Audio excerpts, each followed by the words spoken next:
بسم اللہ الرحمن الرحیم۔ آج ایک کسائی کی دکان پر بیٹھا تھا کہ ایک صاحب سفید پوش، چہرے پر داڑھی، سر پر ٹوپی، آنکھوں پر اینک لگائے دکان میں داخل ہوئے۔ دکان پر کافی بھیڑ تھی، لوگوں کی آوازیں سے دکان گونج رہی تھی۔ بھائی 1 کلو گوشت دینا، بھائی 3 کلو گوشت دینا۔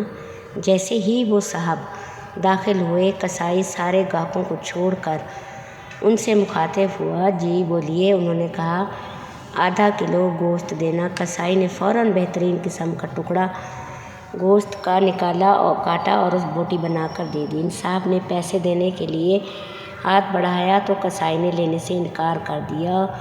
اس نے کہا، جاوید بھائی، آپ ہمیشہ ایسے ہی کرتے ہیں۔ کسائی مسکرایا اور وہ صاحب دکان سے باہر نکل گئے۔ لوگ گلے شکوے کرنے لگے کہ ہم کب سے کھڑے ہیں اور کسائی کو چربی چڑھی ہے، گاہک کی قدر ہی نہیں ہے۔ میرا بھی تجسس بڑھا، میں دکان خالی ہونے کا انتظار کرنے لگا۔ گاہک نپٹا کر جیسے ہی کسائی فارغ ہوا تو میں نے کہا، 2 کلو گوشت چاہیے۔ پھر میں نے پوچھا کہ ابھی جو صاحب آئے تھے آپ کے کوئی قریبی رشتہ دار لگتے ہیں؟ سارے گاہک چھوڑ کر آپ نے ان کو گوشت دیا؟ وہ بولا، جی نہیں۔ میں تعجب میں پڑ گیا اور پوچھا، تو پھر؟ کسائی بولا، وہ میری مسجد کے امام صاحب ہیں جو میری آخرت بنانے کی فکر میں رہتے ہیں اور میرے بچوں کو قرآن اور حدیث کا درس دیتے ہیں۔ دنیا میں اچھے سلوک کے مستحق تو ہیں نا؟ میں نے کہا، اچھا، مگر تم نے ان سے پیسے کیوں نہیں لیے؟ کسائی پھر بولا اور کہا کہ کیا تمہیں نہیں پتہ مسجد کے اماموں کو دیا ہی کیا جاتا ہے؟ اتنے تو صاحب آپ کے بچے مہینے میں پاکٹ منی لے لیتے ہیں۔ میں سوچنے لگا، واقعی بات تو ٹھیک ہے۔ کسائی پھر بولا، صاحب یہ ہماری قوم کا سرمایہ ہے، ان کو بچانا ہماری ذمہ داری ہے۔ بازار کی تمام دکان والوں نے یہ متفقہ فیصلہ کیا ہے کہ مولانا صاحب سے کوئی پیسے نہیں لیں گے۔ صرف میں ہی نہیں، یہ نائی، یہ جنرل سٹور والا، یہ ٹیلر، وہ ڈاکٹر صاحب، کریانے والا، دودھ والا، سبزی والا، کوئی بھی ان سے پیسے نہیں لیتا ہے۔ بھائی اتنا تو ہم کر ہی سکتے ہیں نا؟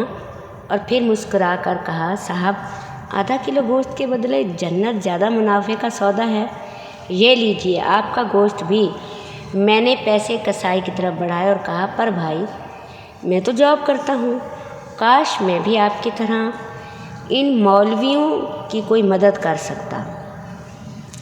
کسائی نے کہا، بہت آسان ہے، سامنے گلی میں مولانا نے سائیکل بنانے کے لیے دی ہے، آپ دکان والے کو چپکے سے بل ادا کر دیجئے اور اسے کہہ دیجئے کہ مولانا سے پیسے نہ لیں۔ میں مسکرایا اور دکان سے نکل آیا۔ اس کسائی سے آج مدد کا ایک نیا سبق سیکھا۔ یاد رہے دوستو، مولویوں میں بھی ہماری طرح کچھ برائیاں ہوں گی، پھر بھی ہماری طرح کے ہی وہ انسان ہیں، لیکن یہ اس کے آج کل کے آشوب دور میں ہمارے دین کے ورثے کو مکمل کرنے کے محافظ ہیں۔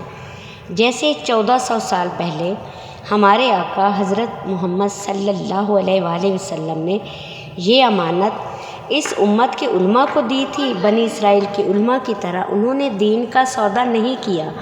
آئیے ہم بھی دین کے ان خادموں کی اس طرح مدد کریں جیسے کسائی نے سکھایا۔ اپنے ارد گرد ایسے سفید پوش لوگوں کا خیال رکھیں جو کسی کے سامنے ہاتھ نہیں پھیلاتے۔ آپ کا ایک شیئر بہت بڑا کردار ادا کر سکتا ہے اور یہ صدقہ جاریہ ہے۔ آئیں ہمارے ساتھ ساتھ آپ بھی اس کار خیر کا حصہ بنیں۔ اللہ تعالیٰ آپ کو جزائے خیر دے۔